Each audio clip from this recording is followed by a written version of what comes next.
bagaimana kita membedakan bab 1, bab 2, bab 3. Ya.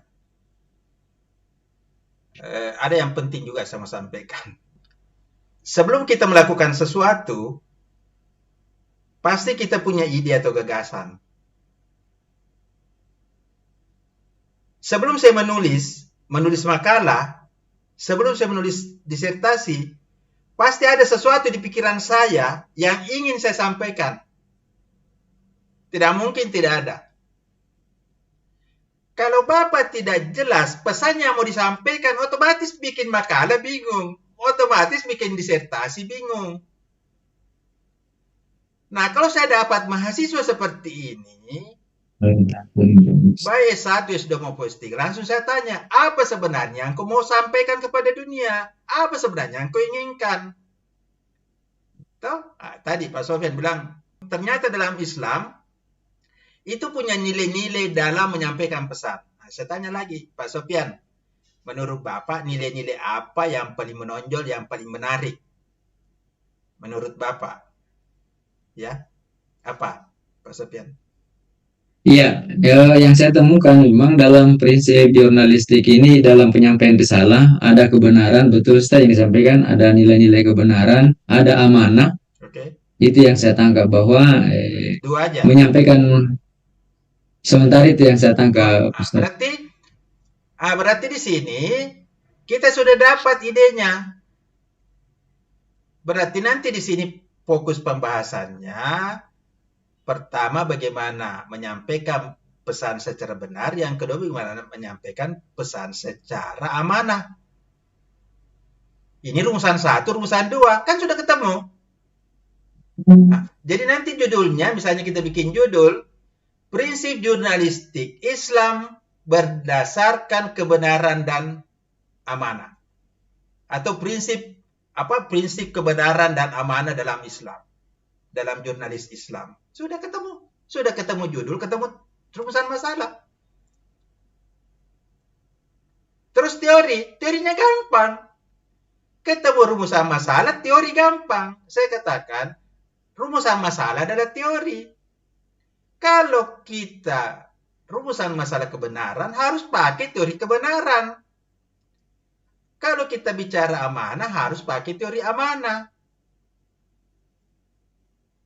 Kan ini kita bicara jurnalistik, maka saya sarankan, carilah nilai-nilai normatif, pentingnya kebenaran dalam jurnalistik menurut Al-Quran hadis. Yang kedua, carilah teori-teori jurnalistik dalam ilmu komunikasi yang menekankan pentingnya seorang jurnalis menyampaikan kebenaran dalam pemberitaan. Sudah ketemu itu. Menurut Al-Quran ini, menurut hadis ini, ada 5, ada 10. Menurut teori ini tadi, menurut Kofak, menurut apa itu nanti kita ketemu, menurut kode etik jurnalistik, macam-macam. Akhirnya ketemu 10. Itulah yang kita sebut dengan kajian teoritik.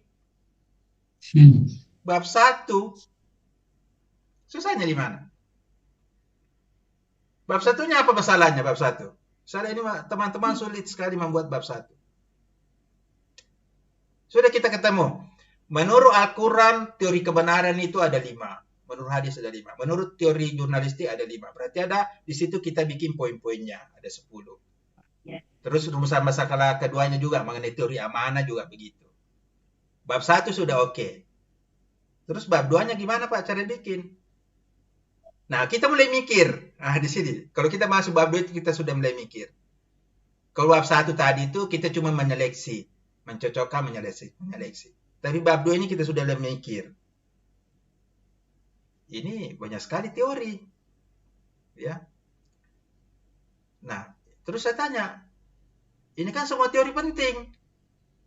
Nah, bagaimana kita masukkan semua teori ini sehingga bisa bekerja? Oh, supaya bisa bekerja Pak semua teori ini, kita rangkum saja. Kita jadikan saja 3 teori. Kita ringkas saja menjadi 3 poin. Berarti di bab 2 kita bikin 3 poin.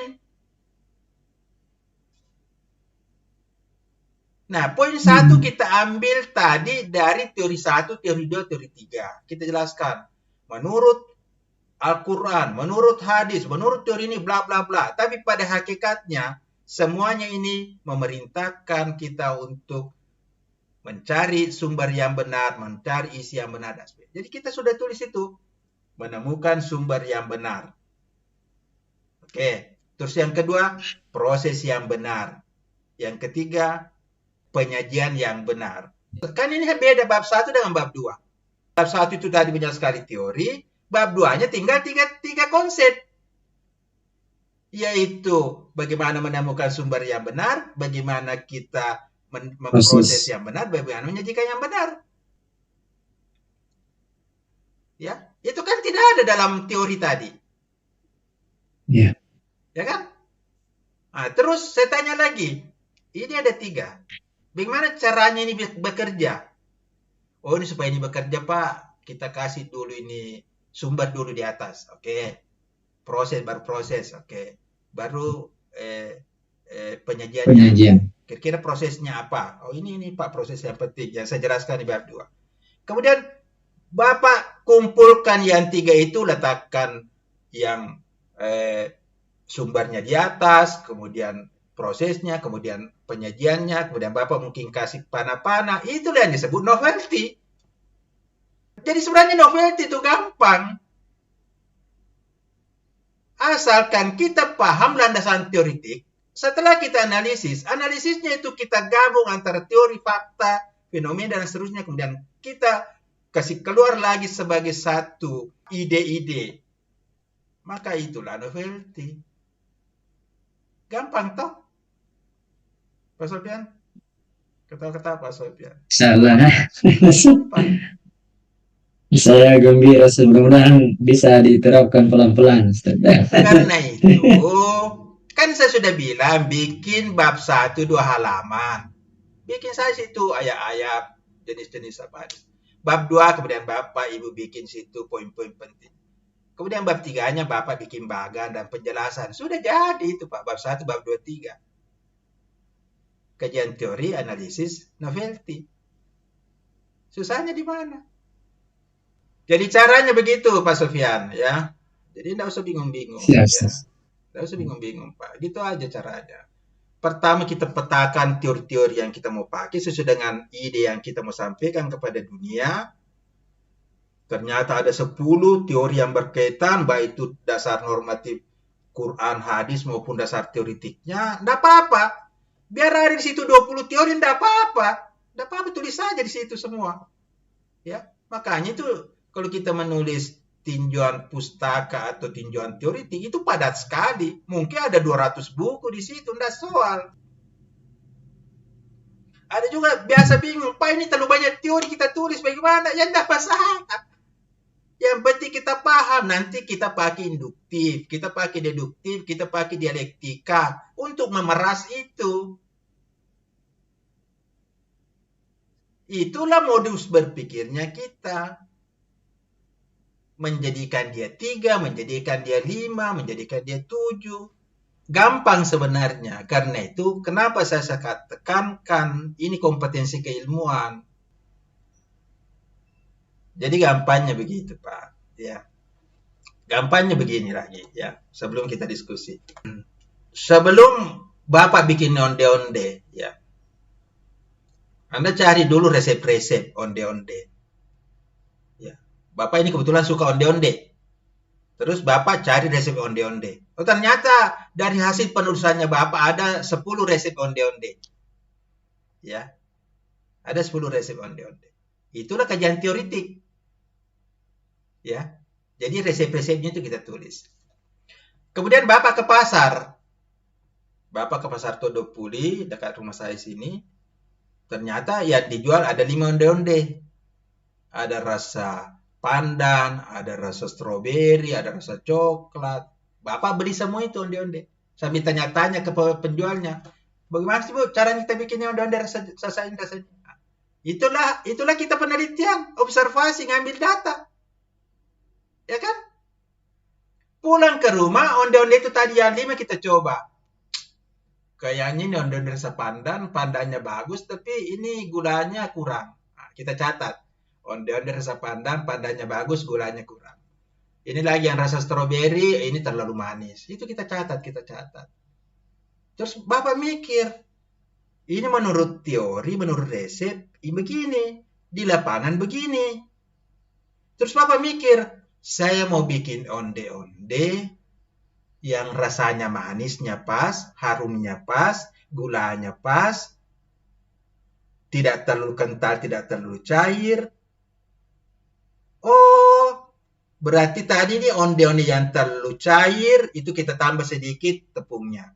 Yang terlalu manis, kita kurangi gulanya. Itulah yang disebut analisis.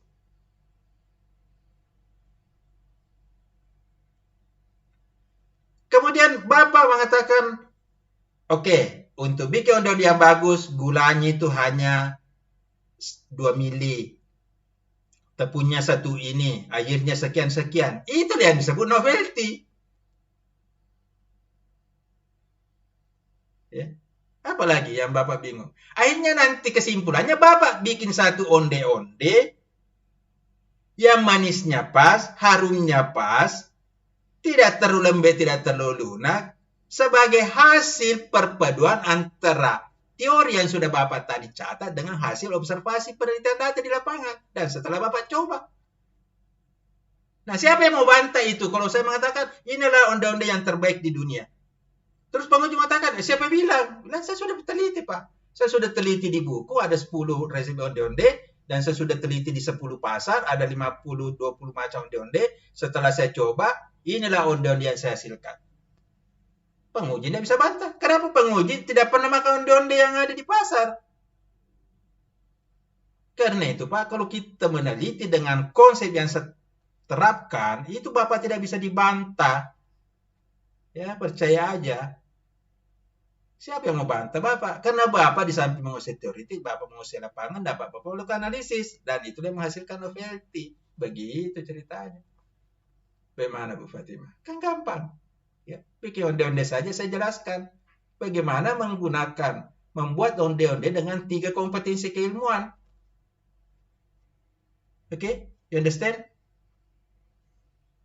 Terus ini teman istri bilang, memang kalau Bapak jelaskan kita mengerti. Tapi begitu Pak, kita mau bikin sendiri, kita bingung lagi. Ya itu salahnya Anda. Bukan salahnya saya. Banyak teman lain bilang begitu. Pak, memang waktu Bapak jelaskan, kayaknya ini gampang sekali, kita paham. Tapi setelah saya coba di rumah, kenapa sulit sekali? Sulitnya di mana?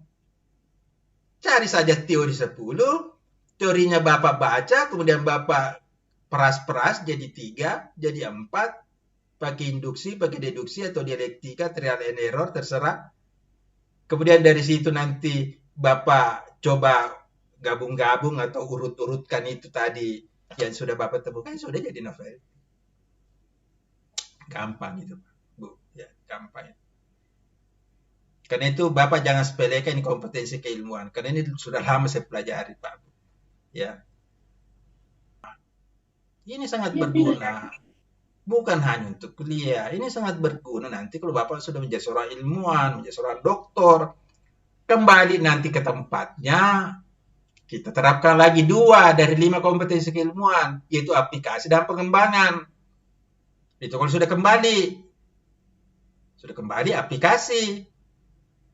Kita dulu ngajar bagaimana, sekarang kita perbaiki cara ngajar kita. Kita dulu kerja di mana, kita perbaiki. Kemudian kita pengembangan, bikin ide-ide di situ. Mulai kita nulis jurnal, itu namanya. Jadilah 5 kompetensi keilmuan ini.